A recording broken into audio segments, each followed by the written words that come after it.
Beat your plowshares into swords and your pruning hooks into spears. Let the weak say, I am strong. Okay? All right? All right, it says, assemble yourselves and come, all ye heathen, and gather yourselves together round about. Then are caused thy mighty ones to come down, O Lord.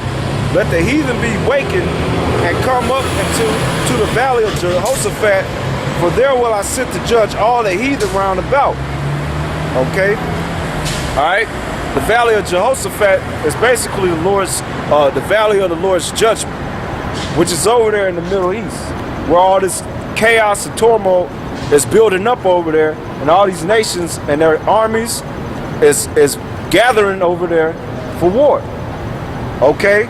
And that's this time we in. These nations going from being agriculture, farming type nations to becoming war powers in the world.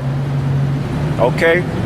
But in the kingdom of heaven, after this World War III, after the Lord destroys the nation's armies, all right, in this war, and America gets destroyed, all right, and other lands in the world like Israel and parts of China and Japan, all right, and even parts of Russia, when they get hit with these missiles, all right, and the Lord destroyed these armies of the world, the nations ain't gonna learn war. They ain't gonna be turning to building up weapons of mass destruction. They're gonna go back to being vine dressers and workers of the field. Read that again in Isaiah. Isaiah chapter 2 verse 4. And he shall judge among the nations and shall rebuke many people, and they shall beat their swords into plowshares and their spears into pruning hooks. Yeah, those swords and spears is talking about mainly the missiles. All right? Because when the prophets saw it, they never seen a missile before, so they had to describe it to the best of their ability with the technology that they had at that time. And that was what? The sword and spear, which is weapons of war and weapons of death and destruction. All right? Same like an ICBM thermonuclear missile, an intercontinental ballistic missile. All right? Keep reading.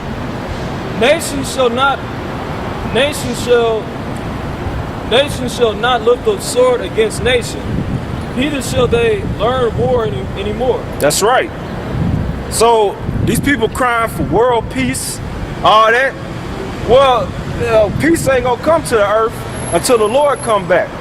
Until then, it's gonna be nothing but war, chaos, madness, abominations being promoted to the max, i.e. America, which is the mother of all abominations. All right? Because all the nations get their abominable customs and traits from America. We good. Keep reading. O house of Jacob, come ye, let us walk in the light of the Lord. Yeah, Lord willing. Read that again. O house of Jacob, come ye, let us walk in the light of the Lord. That's right, walk in the light of the Lord, which is the truth. I tell you that in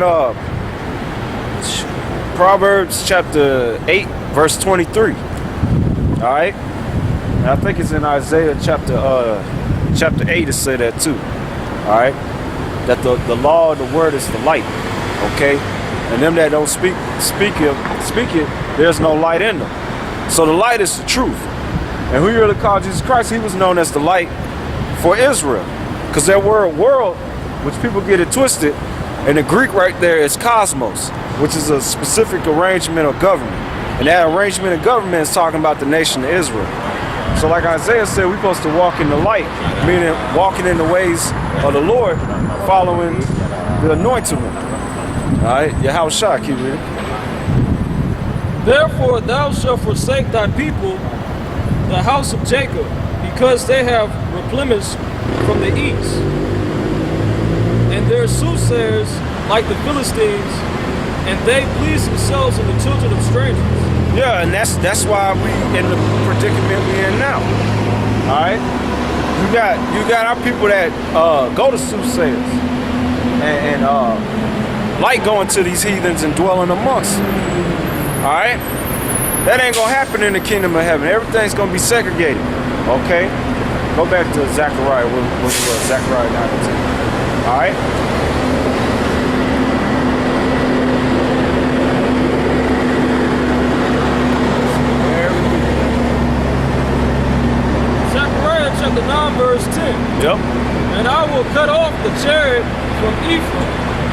the horse from Jerusalem. And the battle bow shall be cut off, and he shall speak peace unto the heathen. Now you hear that, and these people think, oh, see, that's talking about the Lord talking to these other nations. No, the Lord ain't speaking to these nations, man. All right, we're going to get what it says, what the Lord going to do unto these nations. All right? Make sure I got it right. This is Psalms 2 and 6. It says, yet have I set my king upon my holy hill Zion, talking about the Lord.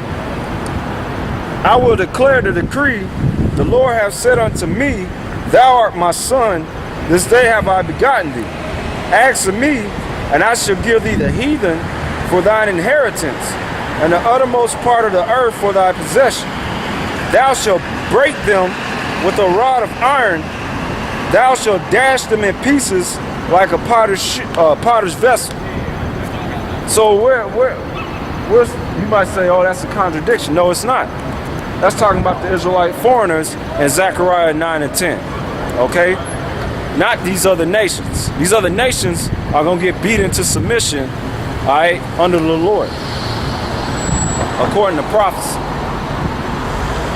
Read verse 11. Zechariah chapter 9, verse 10. And I will cut off the chariot from Ephraim, and the house from Jerusalem. And the battle bow shall be cut off, and he shall speak peace unto the heathen, and his dominion shall be from the sea even to the sea. Yep. And from the river even to the ends of the earth. As for thee also, by the blood of thy covenant, I have sent forth thy prisoners out of the pit wherein is no water. Yeah, those prisoners is talking about the children of Israel. Proof of that, go to Isaiah chapter 61, read verse 1 through 3. Now, when you read Luke chapter 4, when the Lord was preaching in Nazareth, all right, he went to the synagogue and he was reading, he quoted this from Isaiah. And he was speaking to his people, not everybody and their mama. We got to keep stressing that, because salvation is not for everybody and their mama. The Bible didn't say that the Lord came to save everybody. Okay? He was bringing salvation to the children of Israel. All right? Keep reading. Isaiah 61 and 1. The Spirit of the Lord power is upon me, because the Lord have anointed me to preach the good tidings unto the meek. He hath set me to bind up the brokenhearted, to proclaim liberty to the captives. To the captives. Now, who was in captivity when the Lord was on the scene? His people was in captivity. They was under the violent oppression of the Romans. Okay? Because when he was born, it was around the time of Augustus Caesar. All right? Okay?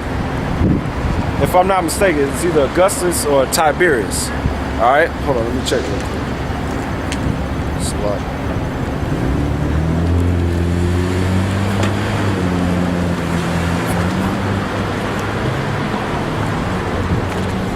Yeah, Luke chapter 2, verse 1.